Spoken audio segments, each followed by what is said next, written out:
MST-CET 2025चे application form feeling तुम्ही सगळ्यांनी कंप्लीट केली असेल. बट फॉर्म फिलिंग केल्यानंतर तुम्हाला पुढे काय काय प्रोसेस करावी लागते हे तुम्हाला माहिती आहे का? जर तुम्ही फॉर्म फिलअप केला असेल तर कोणाचा फॉर्म रिजेक्ट होतो का हे तुम्हाला कसं समजेल? कारण की बऱ्याच मुलींचे मला कॉमेंट्स आले होते की दादा आम्ही तर ॲप्लिकेशन फॉर्म फिलअप केलाय बट आमचा फॉर्म व्हेरीफाय झालाय की रिजेक्ट झालाय, तर हे आम्हाला कसं समजेल?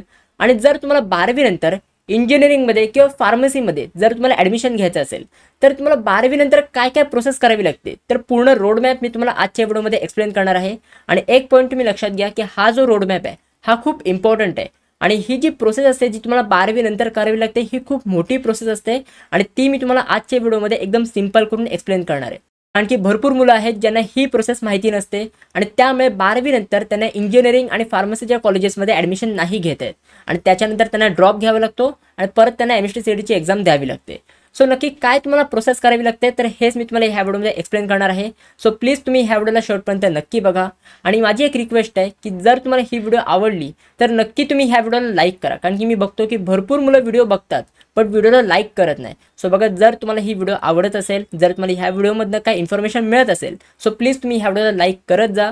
आणि जर तुम्ही चॅनलवर नवीन असाल तर चॅनलला सबस्क्राईब नक्की करा, कारण की पुढे जेव्हा तुमची MST-CETची एक्झाम येईल तर त्या रिलेटेड अपडेट्स आणि इन्फॉर्मेशन मी तुम्हाला ह्या चॅनलवर प्रोव्हाइड करणार आहे. प्लस त्याच्यानंतर तुम्हाला ॲडमिशन प्रोसेसमध्ये पण मी तुम्हाला पूर्ण गायडन्स प्रोव्हाइड करणार आहे. सो प्लीज तुम्ही ह्या चॅनलसोबत कनेक्टेड राहा, सबस्क्राईब करून ठेवा. तर सगळ्यात पहिले तुम्हाला MST-CET 2025चे ॲप्लिकेशन फॉर्म फिलिंग कंप्लीट करावी लागते. आता जर तुम्ही ही व्हिडिओ बघत असाल म्हणजे तुम्ही सगळ्यांनी ॲप्लिकेशन फॉर्म फिलिंग कंप्लीट केलेली आहे. बट जर कोणी असं असेल ज्यांनी अजून फॉर्म फिलअप नाही केलाय तर त्यांना सांगतो की 15 फेब्रुवारीपर्यंत लास्ट डेट आहे, तोपर्यंत तुम्ही ॲप्लिकेशन फॉर्म फिलअप करू शकता. बट मी तुम्हाला सजेस्ट करेन की आत्ता लवकरात लवकर तुम्ही ॲप्लिकेशन फॉर्म फिलअप करून घ्या, कारण की फेब्रुवारीमध्ये तुमची बोर्डची एक्झाम असणार आहे. सो त्यावेळी तुम्ही बोर्डच्या प्रिपरेशनमध्ये बिझी असाल तर मे बी त्यावेळी तुम्हाला लक्षात नाही येणार तुम्हाला फॉर्म फिलअप करायचं. सो त्यामुळे आत्ताच तुम्ही सगळी ॲप्लिकेशन फॉर्म फिलिंग कंप्लीट करून घ्या. आणि बऱ्याच मुलांचा प्रश्न होता की दादा ॲप्लिकेशन फॉर्म फिलअप केल्यानंतर कोणाचा फॉर्म रिजेक्ट होतो का? कारण की माझ्या फॉर्ममध्ये मिस्टेक झाली आहे तर माझा फॉर्म व्हेरीफाय होईल की रिजेक्ट होईल, मला MST-CETच्या एक्झामला तर बसून देतील ना, हे बऱ्याच मुलांचे प्रश्न होते. तर एक मी तुम्हाला सांगतो की MST-CET 2025चा ॲप्लिकेशन फॉर्म कोणाचाही रिजेक्ट नाही होत. जो पण तुम्ही आता ॲप्लिकेशन फॉर्म फिलअप केलेला आहे हा सगळ्यांचा फॉर्म हा व्हेरीफायच होतो. ही रिजेक्शनची प्रोसेस कधी असते तर ते मी तुम्हाला सांगणार आहे. या प्रोसेसमध्ये मी तुम्हाला सांगेन की कोणत्या स्टेपला तुमचा ॲप्लिकेशन फॉर्म रिजेक्ट होणार आहे. बट आत्ता जो तुम्ही ॲप्लिकेशन फॉर्म फिलअप केलेला आहे तो कोणाचाही फॉर्म रिजेक्ट नाही होणार. तर ही तुम्हाला सगळ्यात पहिली स्टेप करावी लागते. नंतर सेकंड स्टेप आहे तुमची करेक्शन विंडो. आता करेक्शन विंडो त्या मुलांसाठी ओपन होते ज्या मुलांच्या ॲप्लिकेशन फॉर्ममध्ये काही पण मिस्टेक झाली असेल तर ते तुम्ही त्या करेक्शन विंडोमध्ये करेक्ट करू शकता. आता करेक्शन विंडो कधी ओपन होईल, ही नक्की करेक्शन विंडो काय असते तर हे सगळे मी इन्फॉर्मेशन आधीच्या व्हिडिओमध्ये प्रोव्हाइड केलेली आहे. सो त्या व्हिडिओची लिंक मी तुम्हाला आय बटनमध्ये आणि डिस्क्रिप्शन बॉक्समध्ये प्रोव्हाइड केलेली आहे, तर ते व्हिडिओ तुम्ही नक्की चेकआउट करा. आता त्याच्यानंतर येतं तुमचं ॲडमिट कार्ड. आता ॲडमिट कार्ड हे तुमच्या एक्झामच्या 10 ते 15 दिवस अगोदर हे रिलीज होत असतं. आता ॲडमिट कार्डची काही अनाउन्समेंट अजून केलेली नाही आहे, ऑफिशियल डेट काय तुम्हाला प्रोव्हाइड नाही केली आहे. बट मी तुम्हाला सांगतो की तुमच्या एक्झामच्या 10 ते 15 दिवस अगोदर तुमचं ॲडमिट कार्ड हे रिलीज होत असतं. आणि सगळ्यात पहिले तुमच्या PCB ग्रुपचं ॲडमिट कार्ड रिलीज होईल, कारण की जर तुम्ही MST-CETची एक्झाम बघितली तर सगळ्यात पहिले PCB ग्रुपची एक्झाम आहे आणि त्याच्यानंतर PCM ग्रुपची एक्झाम आहे. तर सगळ्यात पहिले PCB ग्रुपचं ॲडमिट कार्ड रिलीज होईल आणि त्याच्यानंतर तुमचं PCM ग्रुपचं ॲडमिट कार्ड हे रिलीज होईल. आणि त्याच्यानंतर काही दिवसांनी तुमची CETची एक्झाम होते. आता नक्की तुमची CETची एक्झामची डेट काय असणार आहे तर हे सगळं तुम्हाला ॲडमिट कार्डवरती प्रोव्हाइड केलेलं असतं. नक्की कोणती शिफ्ट असेल, तुमची मॉर्निंग शिफ्ट असेल की आफ्टरनून शिफ्ट असेल तर हे सगळं तुम्हाला ॲडमिट कार्डवरती प्रोव्हाइड केलेलं असतं. आणि एक पॉईंट तुम्ही लक्षात घ्या की जर तुम्ही आत्तापर्यंत CETची प्रिपरेशन नसेल केली तर आत्तापासून तुम्ही CETच्या प्रिपरेशनला लागा. एक मी तुम्हाला व्हॉट्सॲप बॉट सजेस्ट करतो, त्याच्यावरती तुम्हाला फ्रीमध्ये सगळे स्टडी मटेरियल्स प्रोव्हाइड केलेले आहेत. हा एक कॉलेज दोस्तचा व्हॉट्सॲप बॉट आहे. ह्याच्यावरती तुम्हाला PYQs सगळे प्रोव्हाइड केलेले आहेत, इम्पॉर्टंट क्वेश्चन्स तुम्हाला प्रोव्हाइड केले आहेत. चॅप्टर वाईज वेटेज काय असणार आहे तर ते पण तुम्हाला प्रोव्हाइड केलेलं आहे. त्याचसोबत तुम्हाला फॉर्म्युला शीट्स पण प्रोव्हाइड केले आहेत, फिजिक्स, केमिस्ट्री, मॅथमॅटिक्स, तर ह्याचे सगळे तुम्हाला फॉर्म्युला शीट्स प्रोव्हाइड केलेले आहेत. आणि त्यासोबत तुम्हाला टॉपर्सचे नोट्स पण प्रोव्हाइड केले आहेत. आणि जेव्हा पण तुमचे CET सेलकडनं काही पण अपडेट येईल तर ते पण तुम्हाला ह्या व्हॉट्सॲप बॉटवरती प्रोव्हाइड केलं जाईल. सो हा व्हॉट्सॲप बॉट तुम्ही नक्की यूज करा. सगळं फ्रीमध्ये तुम्हाला ह्याच्यावरती स्टडी मटेरियल्स प्रोव्हाइड केलेले आहेत. जर तुम्हाला हा व्हॉट्सॲप बॉट यूज करायचा असेल तर ह्याची लिंक मी तुम्हाला डिस्क्रिप्शन बॉक्सवरती प्रोव्हाइड केलेली आहे. आता एकदा तुमची CETची एक्झाम झाली तर त्याच्यानंतर येतो तुमचा CETचा रिझल्ट. आता बऱ्याच मुलांना वाटतं की आपली CETची एक्झाम झाल्यानंतर लगेच आपला रिझल्ट येतो, तर लगेच तुम्हाला रिझल्ट नाही मिळत. जेव्हा तुमची CETची एक्झाम होते त्याच्यानंतर 15 ते 20 दिवसांनी तुम्हाला तुमचा रिझल्ट बघायला मिळतो. आणि हा जो रिझल्ट आहे हा तुमचा 2 प्रकारे येतो. एक येते तुमची आन्सर की आणि दुसरा येते तुमचा स्कोर कार्ड. आता आन्सर की म्हणजे काय की जे पण तुमच्या CETच्या एक्झाममध्ये क्वेश्चन्स आले असतील तर ते सगळे क्वेश्चन्स तुम्हाला आन्सर कीमध्ये दिलेले असतात आणि त्या क्वेश्चन्सचं नक्की तुम्ही काय आन्सर सिलेक्ट केलं तर हे सगळं तुम्हाला त्या आन्सर कीवरती प्रोव्हाइड केलेलं असतं, ज्याच्याने तुम्ही काउंट करू शकता की नक्की तुम्हाला 200 पैकी किती मार्क मिळालेले आहेत. आणि एकदा तुमची आन्सर की रिलीज झाली तर त्याच्यानंतर काही दिवसांनी तुमचं स्कोर कार्ड रिलीज होतं आणि ह्या स्कोर कार्डमध्ये ॲक्च्युअल तुमचे पर्सेंटाईल दिलेले असतात की नक्की तुम्हाला सीडच्या एक्झाममध्ये किती पर्सेंटाईल मिळालं.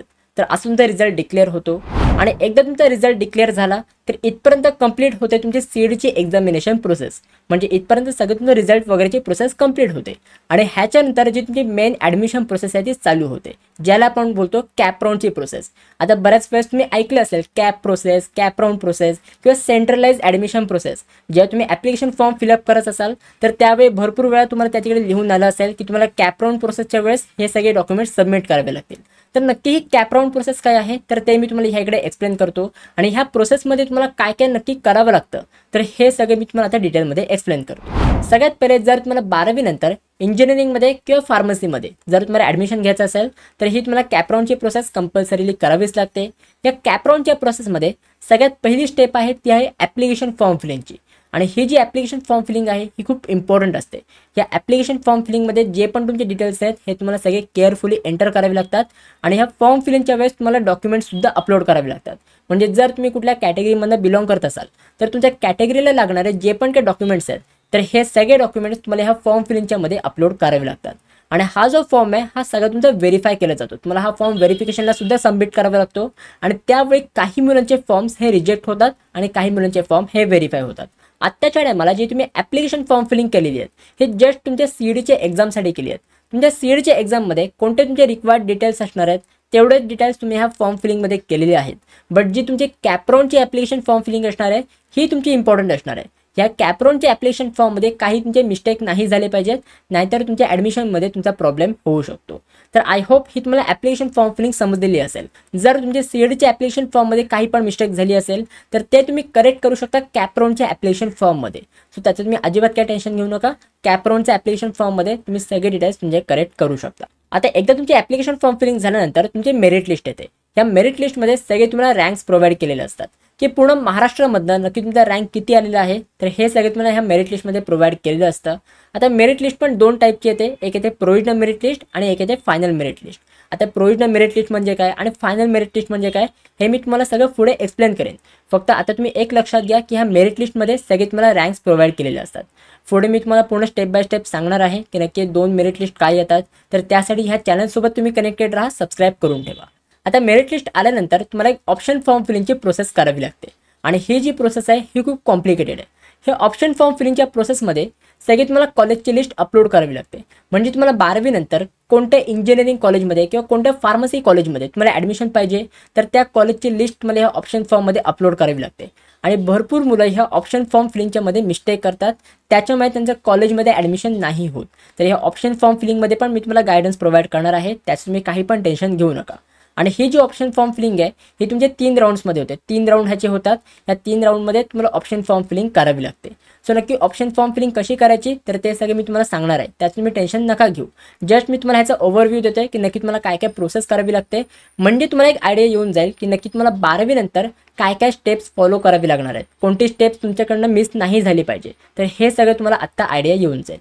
तर ही तुम्ही ऑप्शन फॉर्म फिलिंग केल्यानंतर ह्याचं तुम्हाला एक रिझल्ट पण बघायला मिळतो. त्या रिझल्टमध्ये तुम्हाला समजतं की नक्की कोणत्या कॉलेजमध्ये तुमचं ॲडमिशन हे कन्फर्म झालेलं आहे. आणि ही तुमची ऑप्शन फॉर्म फिलिंग झाल्यानंतर फायनली तुमच्या कॉलेजेसमध्ये ॲडमिशन हे डन होऊन जातं.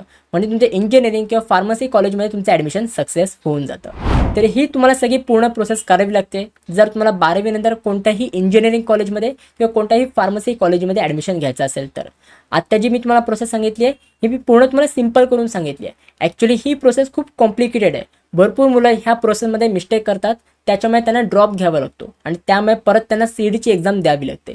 सो असं तुमच्यासोबत नको व्हायला. आत्तापासून तुम्हाला सगळी प्रोसेस समजली पाहिजे, तर त्यामुळे लवकर मी ही व्हिडिओ अपलोड केलेली आहे. जर मी ह्या व्हिडिओमध्ये जे पण मी तुम्हाला सांगितलं आहे हे सगळं तुम्हाला समजलेलं असेल तर नक्की तुम्ही ह्या व्हिडिओला लाईक करा, तुमच्या मित्रांसोबत शेअर करा. जर तुमचा व्हॉट्सॲप ग्रुप असेल कोणत्या मित्रांचा किंवा तुमच्या कॉलेजचा व्हॉट्सॲप ग्रुप असेल तर ह्या व्हॉट्सॲप ग्रुपवर पण ही व्हिडिओ तुम्ही शेअर करा, ज्याच्याने तुमच्या मित्रांना पण ही सगळी इन्फॉर्मेशन समजेल. आणि जर तुम्ही ह्या चॅनलवर नवीन असाल तर चॅनलला नक्की सबस्क्राईब करा, कारण की पुढे जेव्हा पण काय अपडेट्स येईल, जी पण काही इन्फॉर्मेशन असेल तर ही सगळी मी तुम्हाला ह्या चॅनलवर प्रोव्हाइड करणार आहे. सो नक्की ह्या चॅनलसोबत कनेक्टेड राहा, सबस्क्राईब करून ठेवा. आणि जर तुम्हाला काय डाऊट्स विचारायचे असेल तर ते तुम्ही मला इंस्टाग्रामवर कॉन्टॅक्ट करून विचारू शकता. इंस्टाग्रामची पण लिंक मी तुम्हाला डिस्क्रिप्शन बॉक्समध्ये प्रोव्हाइड केलेली आहे. पाहिजे असेल तर तुम्ही कॉमेंट सेक्शनमध्ये पण विचारू शकता. आणि जर तुम्हाला फ्रीमध्ये कोणते स्टडी मटेरियल्स पाहिजे असतील तर ते तुम्ही कॉलेज दोस्तच्या व्हॉट्सॲप बॉटवरून यूज करू शकता. या व्हॉट्सॲप बॉटची पण लिंक मी तुम्हाला डिस्क्रिप्शन बॉक्समध्ये प्रोव्हाइड केलेली आहे. So guys that's it for studio. कशी वाटली तुम्हाला ही व्हिडिओ? आवडली असेल तर नक्की लाईक करा, शेअर करा, सबस्क्राईब करा. भेटूया आपण पुढच्या व्हिडिओमध्ये. तोपर्यंत बाय बाय, सी या and have a good day.